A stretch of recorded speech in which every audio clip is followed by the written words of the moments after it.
intercepted by Goolsby. Touchdown, Goolsby. Goolsby has been all over. So it's been a lot of fun. We do things a little bit differently. The Mike Goolsby Show with Mike Goolsby and Tim Hyde. Live. Welcome in. Welcome back, fellow Notre Dame fans. It is not Tim Hyde with that wonderful hairline. It is your boy here in his stead with your captain, Mike Goolsby, who had himself a road trip this weekend, actually made it to South Bend for the game. Mike, we got a lot to discuss after a very entertaining, kind of wild night in South Bend. Welcome, everybody. Yeah, good to be here. Yeah, I think Tim will be back next week. He was tied up with some family stuff tonight. But no, nice little, we'll touch on the game experience, the road trip. So yeah, took my whole family, fiance, nephews, rented a house, kind of did it right. This is a really nice day, John. My father served in the Navy, so I was like, this will be perfect. They're getting a little bit older. I was like, this will be perfect. Was kind of hoping when you booked the trip that it was going to be an afternoon game, right? That would have been perfect. Mm-hmm. But the weather held up for most of the day, right? And then you just kind of sat and took it as the game kicked off. It got progressively worse. But no, nice trip. Shout out. Met a really nice family next door to us at the tailgate, Curran and Mike. They fed us, which was great. Really cool people, a lot of fun and ND stories, you know, as it pertaining to their family. So no, great trip all around, man. Yeah, that's awesome. And the Navy tie-in and Army, and you know, when we play them, it hits every family a little differently. Like everybody's got somebody that served, and there's always that tie-in and that little level of respect. And even though you're a Notre Dame guy, you have respect for the academies. It's a pretty unique vibe. I always have anxiety playing a Navy just because of the goofy gameplay. But it is a cool experience there, tying it all together. Did they have a parachute guy? Did I see that on Twitter? They have a guy fly in? So the answer is yes, but I was on the field with my fiance and nephews. Shout out to Hunter Bibbin for hooking those up, which was great. So I was in transition from the field to the seats when that took place. But as I was driving home, or actually riding passenger, just kind of scanning the YouTube, there's actually a video, like a GoPro video of the dude bombing into the stadium. I haven't watched it yet, but yeah, that would have been cool to see. Yeah, that's pretty sweet. So this is going to be a good little teaser. We're going to get into some of these topics. Some of them we're going to keep for Monday Night Raw. Some of them we're going to dive into a little bit to get our minds all moving in the right direction. And then on that Patreon's where we dig a few layers deeper here, because this is getting, Mike, you can see the light at the end of the tunnel, man. Yeah. Like that light at the end of that 10-2 tunnel that it has to be to accomplish your goal here. You could see it. That door is cracked, and getting over this Navy game and through that healthy and playing well was a big piece of it. This is getting exciting, man. This is the November playoff push, and it's getting juicy. And Notre Dame's right in the middle of it, and it's pissing a lot of people off. I love it. Yeah. And juicy and Narduzzi are what they call a near rhyme, John. So that's good. We'll go back to the BC prep versus Navy thing, moving on to Pitt. And as only Notre Dame would have it, this is a very Notre Dame-y thing of all the pressure that us fan base and obviously the team's going to feel to get over this next kind of legitimate hurdle in a ranked Pitt team, another fiery, ornery kind of pain in the ass team. Well, let's bring in, Pat McAfee and game day to town. So just adds another layer of whatever it is to this game. But yeah, Navy makes you nervous, generally speaking. But go back to last Sunday when I was and I don't know if it quite hit the way I wanted it to, but I was trying to explain away the BC kind of sloppy play, undisciplined. Maybe you felt a little bit unprepared. I don't know. But I was trying to say maybe the focus during that bye week was, in fact, Navy. And then I got a lot of, well, no shit. Marcus said as much, but I'm just telling you, it kind of messes with the kids' heads in terms of we're going to look past our next opponent to get ready for the opponent beyond in Navy. And then, all on the chat was like, okay, if that's the case, then we better look great against Navy. And it's like, well, calculated risk by Marcus to prepare for those two games in the fashion that we did, and I think it worked out great.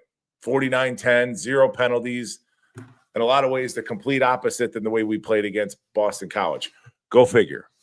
Yeah, it was a good call on that one, and that was kind of the take is if we're running with the idea that a lot of that extra off week was for prep for this, well, then you better come and play well if that's what we're running with. And Mike, I just got to say, man, I'm not used to going live on a post-game show with my blood pressure in the normal range. The second you could relax, it was great to see some other guys play meaningful time, not a kneel down where you're not running anything and it's a joke.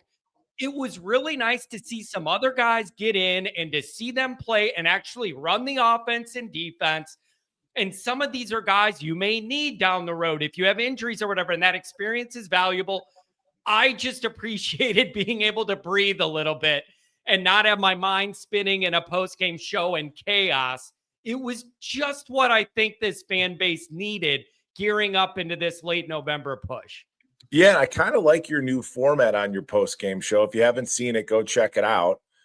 Shout out to Mark. Sorry about those bananas, brother. But that's what you get when you don't shop for yourself. Just saying, right? Yep. Chicken and the egg there, Mark. Yep. But no, in this game, there was a bear sighting. There was a big bear sighting. Sean Sevillano, he's in there on the second series. Will Black got in. Thankfully, he's getting some snaps at right tackle. I thought he looked pretty good. But yeah, Kenny got a nice run. Hell, Aeneas Williams, John, he was running angry, dude. Yeah, he was. He was running angry. He had a chip on his shoulder, and I'm not mad at it. I was so happy for Mark with glasses when Aeneas was running. I'm just like, Mark with glasses, go! Because I knew how happy that was going to make Mark. That is his guy, and people were giving Mark a hard time, and it was just, man, it was really, really nice to see just a game where it ended up being lower stress and you took care of business. And correct me if I'm wrong, do we have any major injuries coming out of this game? Because I don't remember seeing anything too severe. That's always a big thing when you're coming out of Navy too. You want to be fairly healthy. It was a good night in Notre Dame land. You get, especially at home, Mike, I like being on the couch, seeing that snow and the lights and everything, and knowing I didn't have to drive home in it. It was pretty relaxing. Yeah, no, it was, like I said, it was a nice, clean operation. No injuries to speak of. And this is where you're talking about, you've got 3 more dominoes to kind of knock down, right? If that's the right expression. Yep. How good can this offense become? Can the defense maintain the level of intensity? What's our ceiling? How far can we take this thing this season? And I really got to thinking about Billy Schrouth and Charles Jagasaw when you're talking about how, speaking injuries, talking about how far we can take this thing. It's like getting them back is not that Absher's playing poorly or not that Lambert's playing poorly whatsoever. Gerby's had a great year, or Gilbert, as we like to call him on Patreon.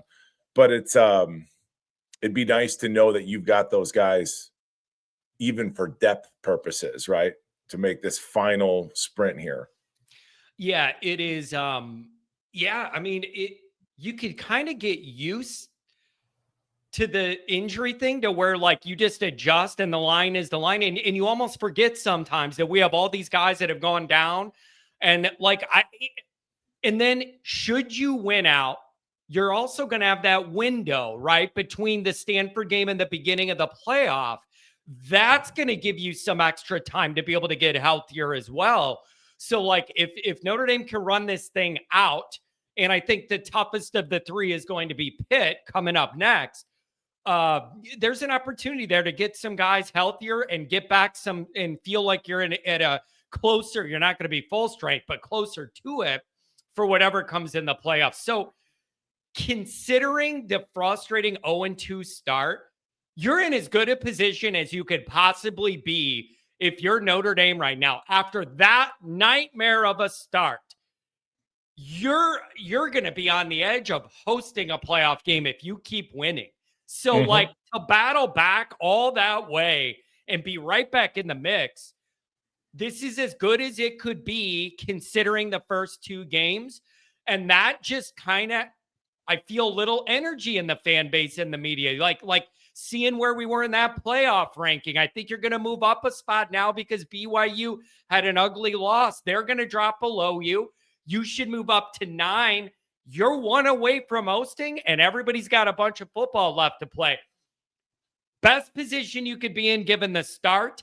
Now you got to finish this damn thing off. Finish it off. Right. And there's some fun kind of fodder, I guess, going on off the field as well. And since I started doing this stupid podcast going back years and years ago, I'd always, and again, like talking about guys in their 40s, 50s, like when we had our really self-awareness as a Notre Dame fan, like you really know what's going on. And that's when you fell in love with the Rocket Ishmaels of the world, the Ricky Waters of the world, so on, so on, so on. Like we need a star, right? And quite frankly, I always just used to say a household name, and it's gotten to the point where Jeremiah Love is a household name. And after he makes that 45-yard touchdown run, it was like, okay, at least in the Twitterverse, stamp it. He's the best running back in the history of Notre Dame football, right? And it's a fun debate for people to have, but it's just with all the momentum that the team's got, I think that's a really, really fun, and it's more than just a side story, but it's nice to be there where it's like you've got a legit household name, whether you're a Notre Dame fan or not, you know who Jeremiah Love is. I think it's a very cool thing. Yeah. Handful of games left with that young man. You know what, Mike? What does the guy got to do to even get on a Heisman list? Going into this weekend, every single list I saw, it was all quarterbacks. There was not one defensive or other skill player on any list I've seen. It has literally been all the quarterbacks. Could a singular play as great as that one be the one that puts him on the map with the highlight? And he can at least appear on a list that's all quarterbacks? There's an award just for quarterbacks. This isn't supposed to be it. Give the guy a little love, literally. Yeah. And Todd Blackledge said this, mentioned this at some point during the broadcast, like maybe this is his Heisman moment. They tend to come in November. How much weight does it carry in a blowout win versus a Navy, right? It's tough to say. Tongue in cheek, what does he need to do? Maybe go under center and start throwing passes. But realistically, return a punt, right? I mean, your kick return unit is Jadarian and Aeneas back there. It's like maybe give him a shot back there to make more splash plays. But if he can pull out, and its stats obviously matter, but with this game day environment here and against a ranked opponent in Pitt, that's the last kind of real showcase for him to make one of those plays. And lastly, too, in regards to Jeremiah, it's been a minute since we've seen the hurdle, John. And that's kind of how he showed up, was hurdling. It's been a minute. He went from hurdling to kind of spinning. It might be fun to take a step back into hurdling. Just saying. Yeah. And you know what I think about with this Heisman thing too, Mike? And there's 2 different ways to think of this. A part of me thinks, man, I wonder if having 2 really good backs hurts your Heisman candidacy because you're not getting every important carry because they like Price, and Price has a role and he gets certain series where like he's in there. And I wonder if that takes away from it because you're not going to have the totality of numbers of like, you're that singular horse. All the carries are pretty much running through you except for garbage time. But then on the other side, you could see it of like, you're fresher and you're making the most of when you do get it. And you're spectacular when your number is called. So I could kind of see that both ways because you're not going to get the bulk of 1 million carries because of Price. But the ones you do get, maybe you have more pop to do more with. Does that make sense how I'm balancing that? Yeah, no, it makes total sense. And it comes down to what's the criteria, right? Is it the most important player? Is it the most talented player? Whatever is the case. I think the latter you could absolutely make a case for in terms of he's a top 3, top 5 player overall in college football. And yeah, he's not an Ashton Genty where he's going to carry the whole team and get 30 carries a game, right? He's not that important to the team but that speaks to the totality of the talent and the offense in general, right? You don't necessarily need him to tote the pill 25 carries a game to win. So it's a balance, but I think if folks are watching some of these games and even just watching the highlights, it begs the question. It'd be a real sin if he didn't make it to the ceremony. It'd be a real sin, especially with his backstory and all that too. It's too cool. Yeah. And then when we circle it back to this playoff push, there's a good possibility you lose both of these guys after this year. Okay. You have got to make it in this field and give those guys a chance to break these games open in the playoff with everything on the line. Like, if you're going to lose both of them, you're going to lose Love for sure, probably a bona fide top 10 pick. If you're going to lose them both, you got to make that playoff and see what they could do in it, man. Like, that has been right on the top of my mind of like, you have got to get in there and give these guys a chance because every touch could be special. And when the lights are brightest, I think those two do their best work. Yeah. Yeah. And there's, we love to talk about maybe what else does Denbrock have up his sleeve in terms of play calling? Maybe he's keeping some stuff holstered for bigger games, right? And that's always fun to consider. In regards to those two leaving, though, I did have a thought about Aeneas because there's been whispers about Aeneas, maybe hitting the transfer portal going back months and months and months ago. Like maybe he was a little unhappy last year. And I looked at Aeneas's play in this game as almost an audition. And Notre Dame may want him to stay, and that runs that NIL figure up. you know what I'm saying? Yeah. It's like, okay, we can't lose this kid to the portal. Maybe we need to open up that checkbook or add another comma or zero, as it were.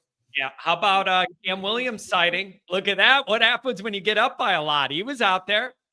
I didn't love the effort for the ball. We'll talk about it with Jared when we get into the film. But I'm like, man, a kid like that, you figure, okay, I've been chomping at the bit to get out there. I didn't love the effort on the pass interference, right? But it was great. It was, again, another one of the young players that got a chance to showcase ability. Real quick shout out to the paper boy, Jack Larson. He's kind of sick, John. Yeah. He's kind of sick. Like, body control, right? Every time you see old Jack out there, paper boy, when he's not delivering your paper, he's making plays, man. It's nice to see him. Yeah, it is. Okay, here's where I want to go with this next, Mike. I want to go over to your side of the ball. I want to go over to that Notre Dame defensive side of the ball. Now, it looked a little rough in the beginning there. Well, there's always that adjustment period for Notre Dame. However well Notre Dame thinks they have it planned out against Navy, there always ends up being a little wrinkles that you got to iron out and then kind of tighten it up. So a little rough at times early. Then Notre Dame adjusted. They held Navy to 10 points, 22 passing yards, and barely over 200 on the ground.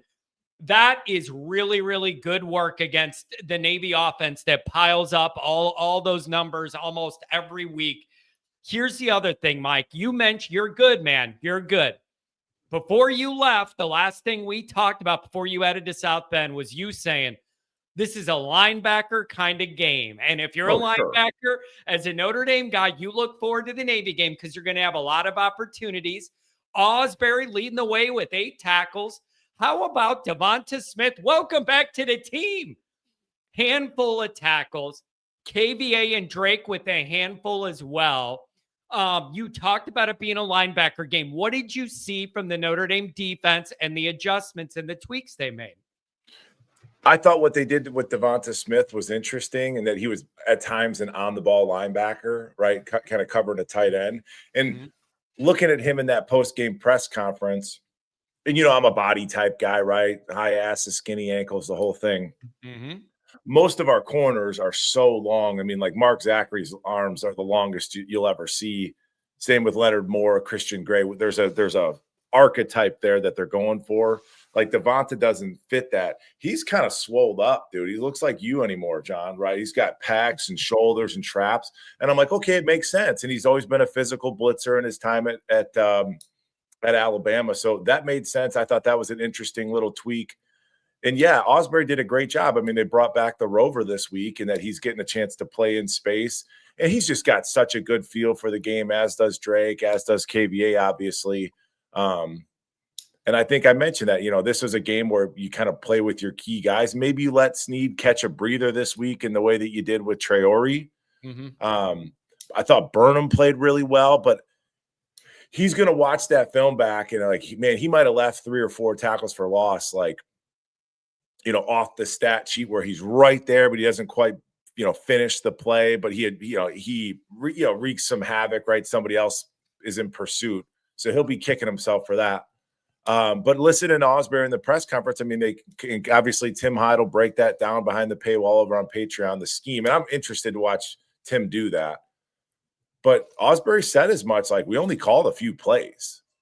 We kept it simple. It came down to eye discipline, and we just got better dudes, man. That's really what it comes down to. We're just more talented, and they can't cut anymore. So what makes it a little bit easier to play against the triple option. And lastly, with their quarterback, Horvath, getting pulled at the last minute, I think that really hurt them. I mean, the only times they really got a chance to, move the ball, it was just the quarterback drawing something up in the dirt. I mean, it wasn't like the actual triple option scheme hurt us. It was just him finding a way to move the ball. Yes, Blyberg, Navy's coach. Dude. Central casting, dude. Dude, he looks like the captain of the Titanic. Captain Smith with the beard. He looks regal.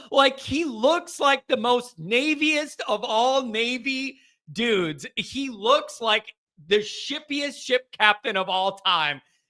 I love it. Every time the beard and the steely blue eyes. If he doesn't have a tattoo of an anchor on his forearm, I'll be disappointed. I'm telling you, I like all the historic stuff about the Titanic and all that. He looks like Captain Smith, man, with the beard. Just, it's on point, and I always find that wildly entertaining. Here's the other thing I like about this. Easy, Liam. I see that comment. Take it easy, buddy. Family show on a Sunday. The other thing I like about this is you always know for all of time when Notre Dame faces Navy that you're going to have bigger, faster, stronger athletes in a deeper roster. You always know that. That's not the test. It's a test of all of the other things. Discipline, being in the right spot, timing, knowing your assignments, knowing whose job it is to do what. It's a really honest test of other parts of your program rather than just, we have better athletes, you can run out there, you're going to win by 30. And I always like the measuring stick as soon as it's over and we win. Do you get what I mean? I'm nervous about it heading into it. And then after it's over, I'm like, damn, that's a good, healthy test for Notre Dame. And I'm glad they passed it. But it's a very unique thing. And I guess you got to give Ash and company credit, man. Whatever they did, 10 points, 220 something yards overall to Navy. That's a damn good outing. That's a damn good outing. And you could build momentum off that heading into Pitt. Absolutely. Yeah. I mean, we were talking about this. I was driving back and I basically just got out of the car. So I might not have my fastball tonight. And I could tell my voice is hurting from yelling at the game a little bit, but it's do we owe Ash an apology? Hell no. Hell no. You give him a pat on the back for the improvement and kind of getting back to the core nature of how those kids are wired and how they want to play and how they want to run and hit. But no, he doesn't know us or deserve an apology for week 1 and week 2 specifically. But no, the defense is absolutely trending up. I'm really excited to see what Christian looks like after he's had a couple weeks off to kind of heal up, whether he had a shoulder or something, get his body right and get his mind right, most importantly, as we kind of make this final push. But no, the defense is playing great. You're proud of them. And Rubio's another one. Yep. You in the same breath where you're talking about a Billy Schrouth and gosh, fingers crossed to Charles Jagasaw, Rubio's another one. We're going to have some time, like you had said, after that Stanford game, get that elbow right, get you one of them big braces or something. Let's go, man. Let's go. Yeah. And then do you have anything else defensively? Because I want to switch over to the offense. I have a couple key notes on there, unless you have anything else defensively. No, kudos to Jaden Osbury. Interesting, all the stuff they've got going on at home too with his dad and the LSU stuff, right? A quick Google search. I just think that's pretty interesting. I don't assume that affects his son, but there's a lot going on down there, you know? Ooh. It is only Brian Kelly could stir up political upheaval and football problems. But you're seeing, I forget his father's first name, forgive me, but I see that last name tied to LSU. I know Jaden's from LSU, and then it's like, that is his dad. So, But no, great game from Jaden. It's fun to see three linebackers on the field, generally speaking, right? And usage of that rover position. My boy Teddy Rizek got some run at the end of the game, which was nice to see. KVA keeps making plays, John. You know, he knocks out that pulling back, as it were. He gets a 2-for-1. He almost had a pick in the game. Yep. He's all over. I feel like, and some people are going to take this as a shot at Drake. Just it is what it is. But I feel like KVA, his path is going to be something like Jeremiah Love's. Ooh. Like, you always knew Jeremiah was talented, but there was plenty, you know who you are, that thought Jadarian was a better back than Jeremiah. This is coming off of last year. This is into midseason. You know, Jadarian's a better player. I'm just telling you, KVA was really good as a true freshman. He's even better as a sophomore. And it's like, does he blow up next year? Because I'm telling you, man, he is damn good. Damn good. Yeah. As is Drake, as is Osbury, and Sneed has his little specific roles, right, where he can shine. But no, that's about it for the offense, for the defense for the time being. I'm excited to watch the film with Tim on Patreon. Dude, I can't wait. I'm really excited to see this film, the film breakdowns, because it's so unique. There's no other game that ends up looking the way that the Navy game does. I can't wait to see you guys go through all this and see those adjustments the defense made and everything, just because it's such a unique test. I'm really excited about that for this week. So we'll get that going on Patreon. Link in the description, by the way, if you want to join us, get all that all 22 action. We got to get another promo going. We got to get another promo going here sooner than later, but we'll figure something out. Well, hopefully soon. You got a playoff, a playoff promo here. I'm not jinxing myself like Narduzzi style. That guy. Stop talking. Mike. Stop talking. He hates us. Don't jinx nothing. Don't jinx nothing. All right, let's flip it over to offense. I'm going to tell you the number one thing that Mark with glasses, promo code Aeneas. I think that's too many. That's too many characters. It's puffy. I think it's a 5-character limit, Mark. That's good. That's good. John, stop being a jinx. I'm not trying to jinx anything. It's in my head. You got to play good football at Pitt. Mike, offensively, here's what I liked the best. I think I liked the balance the best. You had 253 through the air, just under 250 on the ground. I really appreciated that kind of balance. Now, man, I know I took a little heat on this last night too. You look at that stat, 249 on the ground. Damn if it doesn't feel like sometimes there's nowhere to run. Like it still feels like you run into a wall a bunch of times and you're frustrated by it. And you give the ball to your best back, the best back in America, and he's got nowhere to go. Like, am I the only one that feels like there's not enough space to run sometimes? But then you look at the stats and they got 250 on the ground and nobody's going to complain about 250. Am I wrong in feeling like I'd like a little more consistent efficiency, or am I getting greedy and nitpicky? I'm open to that. Well, that's how we started this whole thing, John, was like the fan perspective versus the player perspective. Mm-hmm. And I'll tell you, and this is obviously a promo for Patreon, but behind that paywall, you can add in a coaching perspective, right? Mm-hmm. And that's one of the biggest things that I've learned from Coach Clark as an actual coach. He's coaching the #1 high school team in the state of Florida, regardless of class, last I checked anyway. When we're going through the offensive film, every single play, he's like, okay, 4 yards. Like, that's gold, John. I think it's frustrating for us as fans to watch a 4-yard run or a 3-yard run or even a 5-yard run. But it's like, great, 4 yards on first down. What's he say every week? We're rolling. Yep. Then that's going into the mind of a play caller. So I don't know if that answers your question, but we'll take those over the course of the day and over the course of 25 carries.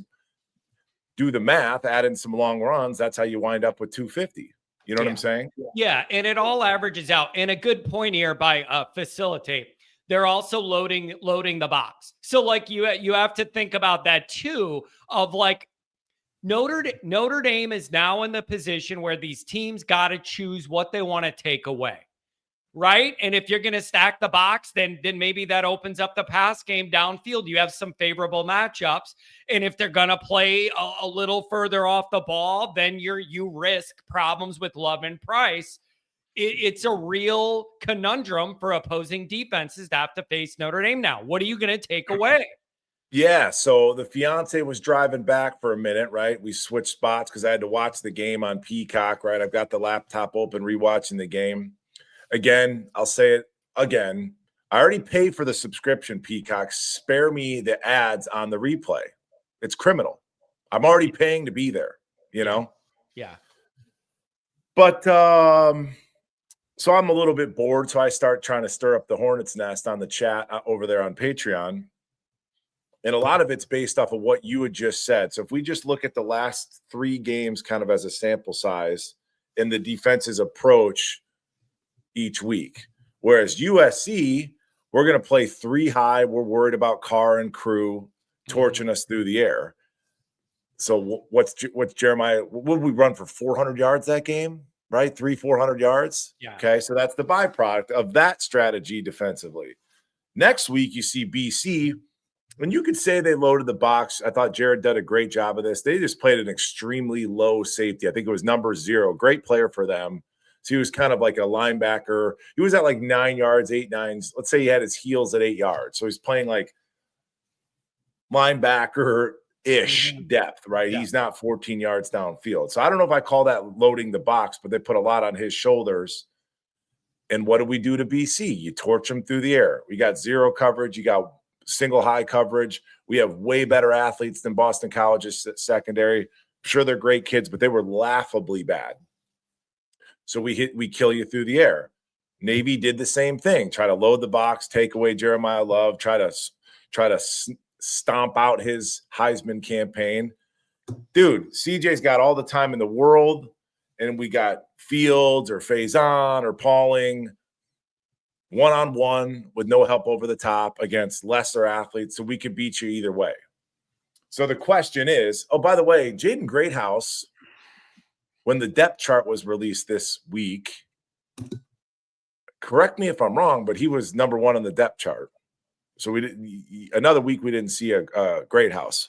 Moving on, my question as we kind of get serious now, brother, if you do play a team that's not a Boston College, right, that's not a USC defense, right, in a playoff environment, and they can manage to play the run straight up, potentially, because they got dudes, and we've got 3/5 of our offensive line are backups, left to right. Right? Absher's technically 3rd string. Jotter's 2nd string. And Gilbert is technically 2nd string, right? That was Jags' spot. So let's just say they can kind of play the run straight up because they've got dudes. And, oh, by the way, they've got dudes in the secondary that can run and cover. What do we do? That's where my mind's starting to go game plan wise in terms of how far can we push this thing, John? That's a it's a totally fair discussion to have. One of the articles I wrote post game late last night was about, you would like to see a Notre Dame team get in this playoff and present these challenges that we've never presented before. The Kelly teams that made the playoff and last year's team, Notre Dame's going to play good defense, and then they're going to run the ball. And you don't have to worry about getting burned deep. You don't have to worry about the pass. Load up the box, get Notre Dame in 3rd and long. They'll throw to the tight end over the middle, on 3rd and 8. This is different. This is different. And you know what? I want to give Fields and Pauling and Faison, man. That's a tough threesome to beat. And it isn't Ohio State with their deer. Yeah. It isn't that world. But man, those three slightly varying skill sets. But man, what a difference that makes. And you actually have a guy that isn't afraid to air it out and try and get it to him either. So like Notre Dame, if they are able to win 3 more games, it's going to present a very different challenge for these defenses than they're used to for Notre Dame. It's going to be a different calculation, and it's going to be harder to stop Notre Dame. You're going to have to make tough choices. Down to down. Yeah. If you really think about it, it'll be down to down, series to series versus what we've seen the last 3 weeks. It's like, this is what we're doing. Yeah. See if you can beat us over the top, or if you're USC, it's like run it down our throats. We played some bad defenses, and you feel warm and fuzzy about it. But I'm like, and again, I'm starting the championship lens thing. It's like, hopefully you knock off a Pittsburgh with a convincing win. It's like, okay, we really got to drill down into this thing, because how we play offensively against Syracuse matters, but it doesn't. How you play against Stanford matters, but it doesn't, because there's a huge test that's looming out there. Yeah. And what do you do if you come up against a really strong defense that can do both and do both well? And then we're not even talking about – I'm just shocked at how much time CJ has to throw the ball. I mean, it's remarkable. Yeah. It's remarkable. I mean, we sometimes screw up stunts or movement in the run game, but when it comes to pass pro, I mean, we are dead nuts. And CJ talked about it in the press conference. He's like, I don't think I got touched until like the 3rd quarter. Touched, Yeah. Can I ask you, going in August, you went into the year, I don't think you knew what to expect from Fields, but you were all about Faison. And you were like, that is my guy, because he just has the knack to make plays. Mike, the first guy never gets Faison down. It would absolutely drive me nuts to be another defensive coordinator. He's just so jukey and smooth, and he just has that it. It's so annoying. He's like a flea that won't go away, and he gets it, and he moves just enough to get the 3 yards you need for the first down. And then you got a guy like Fields that actually, you were at the game, but he went up and got a big hands catch. You've been asking for that forever. Show me a Notre Dame guy that could go down there and go up and grab it with his hands and overpower, not catch it in the breadbasket because it's a lobber, but going up and grabbing it and having the power. It's just good to see, man. It feels like Notre Dame's kind of in the modern world here of like receiving for once. And you're not totally where you want to be, but you've taken a lot of steps in the right direction. No, absolutely. Yeah, Fields has been great. I've seen him interviewed a couple times. Seems like a really awesome guy too. But yeah, this might ruffle feathers, but I think I said that coming out of last year. I think that Faison's our best wide receiver. And it really feels as though Denbrock is a huge fan of the kid, and it's hard not to be. I mean, he can elevate for the ball. He can make you miss. He's got great hands. Save for one drop, a few games ago. Can't recall a drop on a high ball, but yeah, it's interesting. And then I don't know, man. At times it's like I'm over the moon, but at other times, like, it depends on it. Are you half full? Are you half empty? Yeah. And I'm choosing to be half full, but I'm like, what's behind those three? Because that's all we've seen. You've seen a sprinkling of KK. He had a nice big catch this week. I guess Saldate got in there. You haven't seen Greathouse for feels like going on months, John. I was happy for KK, man. Gilbert's hurt. So it's like, again, as we're getting ready for a playoff, man, I'd love to have like 4.5-ish receivers that you felt great in addition to your 3. Yeah, good point. Homer TD, $5 hour. Tony, love you, buddy. Hopefully we see you around Notre Dame again, man. It's good to hear from you. Good to have you here. Okay, and so Mike, let's as we start to wind this down, some of the quarterback stuff, we're going to dig into that a lot deeper tomorrow on Raw. We're going to get into some more of this and what it might look like for the remaining 3 games and what we have down the road, some of the challenges that may be coming Notre Dame's way and how we can handle them. So I'm excited to have that discussion tomorrow. Here's a couple more notes here as we wind down tonight. 0 penalties. For the first time since 1997, unless I read that stat wrong, this has been the most penalized Marcus Freeman team that he's had at Notre Dame. I think they were averaging something like over 8 a game, and you had none. And I know it's Navy, so maybe you don't have to hold like you normally do with some other athletes or whatever. That was a really good sign to me. And then, Mike, you know what was good for John's blood pressure? 7 for 7 on extra point kicks, baby. Dude, it was just like, give me the touchdown, Jesus. It's good. Like, and at home, you were at the game. This cracked me up. At home on the couch, the first couple, little wobbly with a little draw. Later on, they started getting straighter and straighter and straighter. And before you know it, they were dead nuts right on straight. It's a low bar to clear, but it's where we were at. 7 for 7 is progress. It's embarrassing to say, but that was good momentum in the right direction. No, man. Early on in the game, that was one of the more exciting elements. You could hear the crowd cheering extra when we made the extra point. But as we love to talk about as Notre Dame fans, it's like the Notre Dameness of it. Like, we can't have it all. And Rendell, who's been punting his ass off, punting his way into the NFL potentially. Of course, we get the extra points locked in, but then we shank a punt. It's like you can't have it all, It's always something, man. But in regards to the penalties, slight tinfoil hat theory that came to me when I was at the game, because they show the refs and you never see refs wearing gloves, right? Because they got to get to their whistle and they have to make their hand signals and such. But I would love if somebody smarter than me could pull data on like cold weather games and the number of penalties called. Thinking that those guys are trying to get the hell out of there.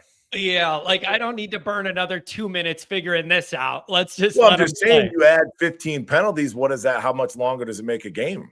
And then you've got Navy running the ball. It's like, this could be a quick game for us. We can get back to the hotel and warm up. I don't know. But no, it goes back to the theory. Yes, Marcus talked about we're going to prep for Navy during the bye week for sure. But I think they prepped a shit ton and they were ready. It was, when you looked at that schedule, that was a bigger mountain to climb than Boston College was, given Navy having been undefeated, that potentially could have been ranked, etc.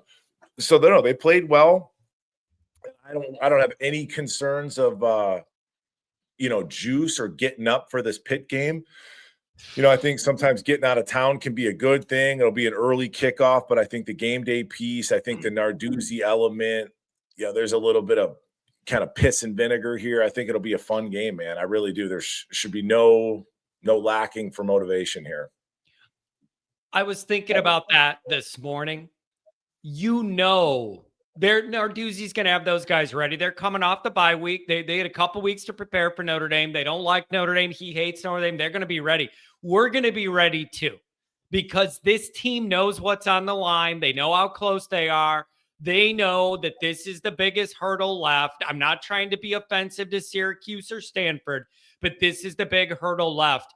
Notre Dame's going to be ready. They know what is on the line, and I seriously think Notre Dame's going to be ready for this test. Our guys know they're close, and they fought their asses back from those first 2 games to get into this position. They know what's on the line, and I think they're going to be ready. Yeah, I mean, I'm ecstatic.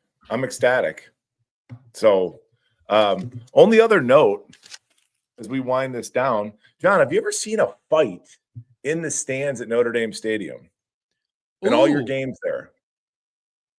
No.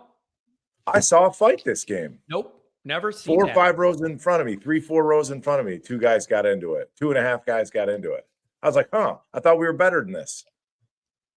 Too many pops? Like, was it Notre Dame on Notre Dame violence? I think it was Notre Dame on Notre Dame violence. And I don't assume that Navy fans are that passionate where they're going to get into a dust up in the bleachers. But the guy, was fighting uphill, not smart. Yep. And got tossed. But I was like, wow, a fight in Notre Dame Stadium. I thought we were better than this. Never seen it before. You start selling beer at those concessions and all inhibitions go out the window, baby. I've never seen that at home. A Blyberg. John, have you picked up the new Leahy book from the professor of college football, Ivan Maisel? I got it right here. Got it right here. And I actually would like to have Ivan on the show to go over the book. But yeah, I added it to my Leahy collection, The American Coach. Fantastic book. I'm like, is Maisel, is he an ESPN guy? He was Ivan Maisel like 10, 15 years ago I forget who he worked for, but he was one of the big writers. And then he had some family stuff go on and he kind of went out of the spotlight a little bit, started writing books. I actually believe he's on the playoff committee. I swear to God, I saw his name on the list of 12 that he has that respect from all those decades of sports writing. Pretty sure he's on the committee. And then he wrote this wonderful book. But he's kind of intentionally faded out of the limelight a little bit in the last handful of years. Got it. Yeah. Got it. So you guys, tomorrow, I think this is going to be a juicy raw for those of you that are going to join us on Patreon. We got to get into this Pitt situation heavy. Look at this quarterback thing. Look at what may be coming. This is going to be interesting. Mike, you also put out a juicy tweet yesterday about the experience around campus and some of the differences you noticed. I think that's a perfect thing for us to hammer behind the paywall as well. Oh, exactly. Exactly. And quite frankly, I don't know if the YouTube crowd cares to get into that stuff, but no, I'm looking forward to talking about that for sure. Yeah, it's going to be great. So you guys, this was awesome. Thank you for joining us on a Sunday. Mike, thanks a lot, man. It's chaos. You drove all the way from Nebraska to South Bend, went to the game, did all the family entertaining, drove all the way back, and you're still here ready to do the content. That's a gamer, baby. We appreciate your effort. Hey, man, I feel like I owe it to people, and thanks for being here. We'll see you tomorrow night. We'll see you guys on Raw.